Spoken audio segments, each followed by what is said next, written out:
Good day, everyone. I hope everyone is having a great day. Um, I wanted to touch on abortion, take a real in-depth delve into the topic that seems to have people antagonistic towards one another. It's a very hot button or controversial topic. So I wanted to see if it could be resolved through logic, simple logic. When we look at the topic of abortion, most people who are pro-life are gun enthusiasts and are in support of the death penalty. The notion that they want to save unborn children but are in favor of possessing instruments of death, as well as the death of adults, is hypocritical. To take that position is glaringly disingenuous. Pro-lifers argue against a living wage. So if you do not care about the kids that are on welfare now, why would anyone, including yourself, because this is even the test, this is even a an indictment on your self-credibility. Why would anyone believe that you sincerely care about the unborn? Um, if there was no or significantly less abortions, that would mean more children on the welfare rolls, and they already take issue with people on welfare today. So it doesn't make sense that pro-lifers are taking the position that they care about the unborn. It sounds noble, but when you strip off the layers, you realize it is all hypocrisy. Now let's look at the consequence of a policy of no or limited abortion, restrictive of abortion. Let's grant that abortion is outlawed. What would the societal consequences to that action be? There would be naturally or logically, it would result in more children up for adoption. The current adoption system would be overwhelmed. So that would have to be expanded. I'm wondering, a natural question that comes to mind is, what percentage of pro-lifers currently are signed up to adopt children? I'm going to wager that it is a very small percentage.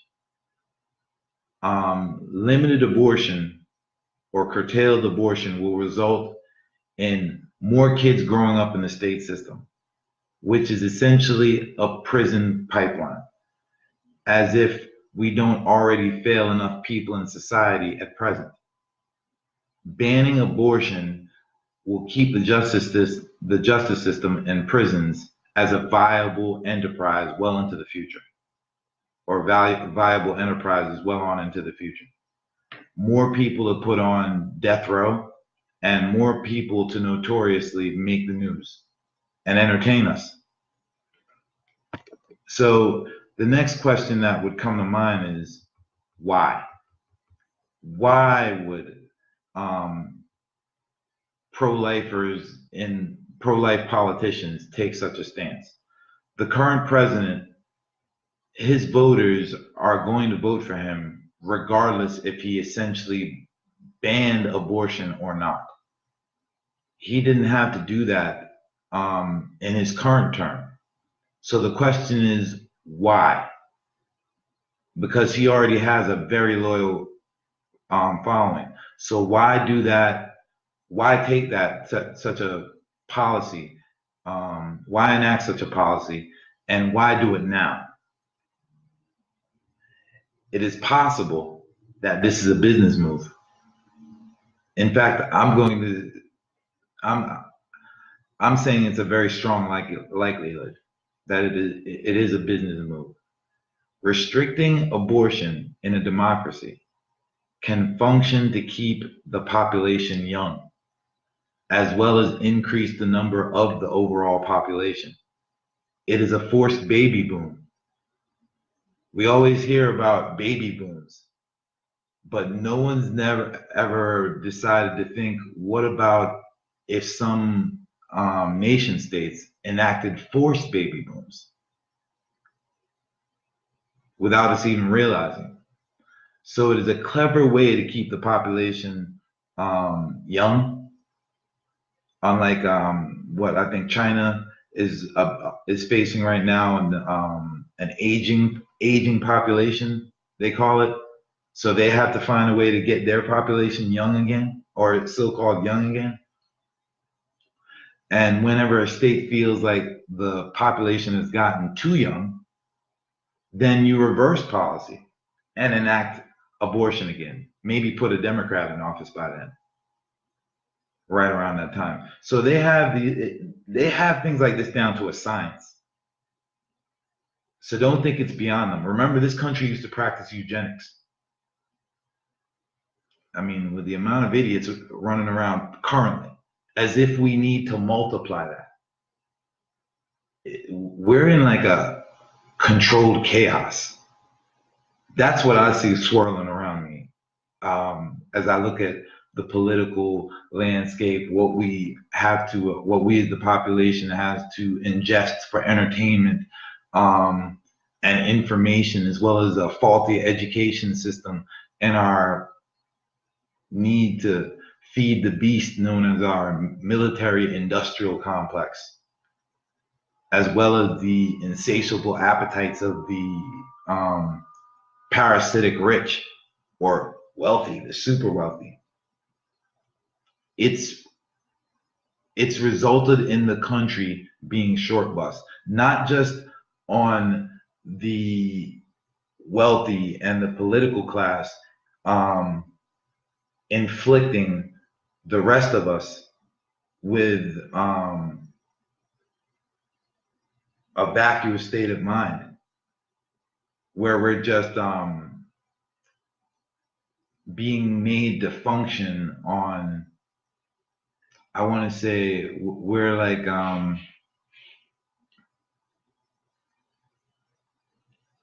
we're functional citizens. As long as we're good enough consumers and we just go along with culture. No one's allowed to think beyond that, essentially. Culture keeps us prisoned within the prison of its constraints and its parameters. And then you have the political and rich class who've gotten so drunk on power and feeling themselves, if you will, or if I may, you know what I mean, so much so that it's rendered them as stupid as they've made us. So you end up with a nation state that is, though militarily powerful, we're shortbus.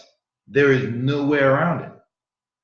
That's the practical means to it. If we could, and I challenge this country to IQ itself, give an IQ test to the entire country, including the wealthy and the political class, even the military, generals included, the military industrial complex. And I'm willing to wager that we would not fare well